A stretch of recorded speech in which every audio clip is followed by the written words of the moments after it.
খেলা চলাকালীন হঠাৎ ব্রাজিল গোলরক্ষককে পুলিশের সরাসরি এলোপাথারি গুলি। এমন ঘটনায় স্তব্ধ পুরো ফুটবল বিশ্ব। এমন অনাকাঙ্ক্ষিত ঘটনার রহস্য নিয়েই বিস্তারিত থাকছে প্রতিবেদনের বাকি অংশে। ব্রাজিলের দ্বিতীয় বিভাগের একটি ম্যাচ শেষে ঘটেছে অনাকাঙ্ক্ষিত এক ঘটনা। পুলিশের সঙ্গে বাদানুবাদের এক পর্যায়ে ব্রাজিলের এক ফুটবলারকে খুব কাছ থেকে গুলির ঘটনা ঘটেছে।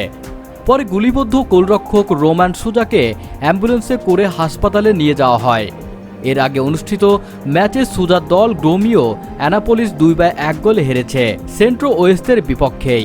গতকাল ব্রাজিলের দ্বিতীয় বিভাগের ম্যাচটিতে গোয়ানো চ্যাম্পিয়নে এই ঘটনা ঘটে বলে জানিয়েছে ব্রাজিলিয়ান সংবাদ মাধ্যম ও গ্লোবো। ম্যাচ শেষে মুখোমুখি বাদানুবাদ ও হাতাহাতিতে জড়ান গ্রোমিও ও সেন্টার ফুটবলাররা।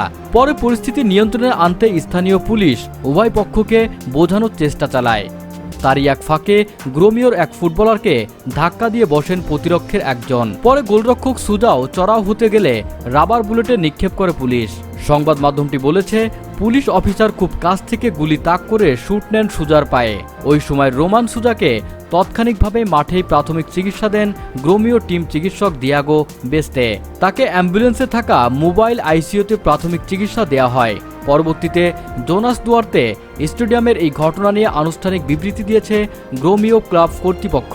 গোয়া রাজ্যের ক্রীড়া মন্ত্রণালয় ও প্রাদেশিক পুলিশ বিবৃতিতে মন্ত্রণালয় জানিয়েছে, তাৎক্ষণিকভাবে সিদ্ধান্ত হয়েছে যে প্রশাসনিক সব বিধি অনুসরণ করে কঠোরতার সঙ্গে এই ঘটনার তদন্ত করা হবে। এই কাজে পুলিশ যথাযথ আইন মেনে সমাধানের প্রতিশ্রুতি দিয়েছে এবং একই সঙ্গে যাতে কেউ এমন কোনো অনাকাঙ্ক্ষিত ঘটনার পুনরাবৃত্তি না করতে পারে এমন আদেশও দেয়া হয়েছে। পুলিশের ধারা ঘটনাটি এই ঘটনাকে অগ্রহণযোগ্য উল্লেখ করে ক্রীড়া মন্ত্রণালয় বিবৃতিতে জানিয়েছে, মিলিটারি পুলিশের এই ধরনের আচরণ নিরাপত্তা নীতিমালার সুস্পষ্ট লঙ্ঘন এবং তাদের পক্ষ থেকে যে কাউকে শারীরিকভাবে সুরক্ষা দেওয়ার নিশ্চয়তা দিতে হবে। অন্যদিকে গুলি চালানো পুলিশকে শাস্তির আওতায় আনার দাবি জানিয়েছে গ্রোমিও ক্লাব কর্তৃপক্ষ। অন্যদিকে ব্যর্থতার বৃত্ত যেন ভাঙতেই পারছে না ব্রাজিল। 2019 সালের পর থেকে অলিম্পিকের স্বর্ণপদক জয় করলেও ব্রাজিলের ফুটবলের সুদিন ফেরেনি। ঘরের মাঠে কোপা আমেরিকার ফাইনালে আর্জেন্টিনার কাছে হার।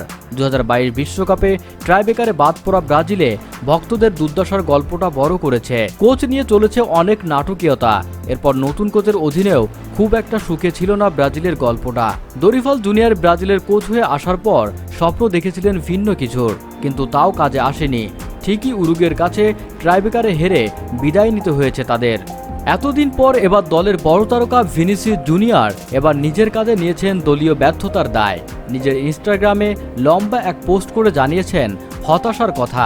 তিনি বলেন, আবারও পেনাল্টিতে হতাশার সেই অনুভূতি ফিরে এসেছে।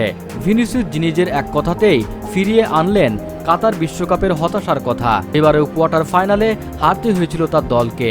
ক্রোয়েশিয়ার বিপক্ষে 4-2 ব্যবধানেই হেরেছিল ব্রাজিল। এরপরেই দলীয় ব্যর্থতায় দায় নিজের কাঁধে নেন তিনি বলেন, আমি 2 হলুদ কার্ড দেখে ব্যর্থ হয়েছি। আবারও দলের বাইরে থেকে আমি বিদায় দেখেছি। এবার আমার দায় ছিল। আমি জানি কিভাবে সমালোচনা নিতে হয়, এমনকি সেটা যতই নির্মম হোক না কেন। বন্ধুরা, ভিডিওতে আপনার কোনো মন্তব্য থাকলে নিচে কমেন্ট বক্সে লিখে পাঠান। ভিডিওটি দেখার জন্য ধন্যবাদ।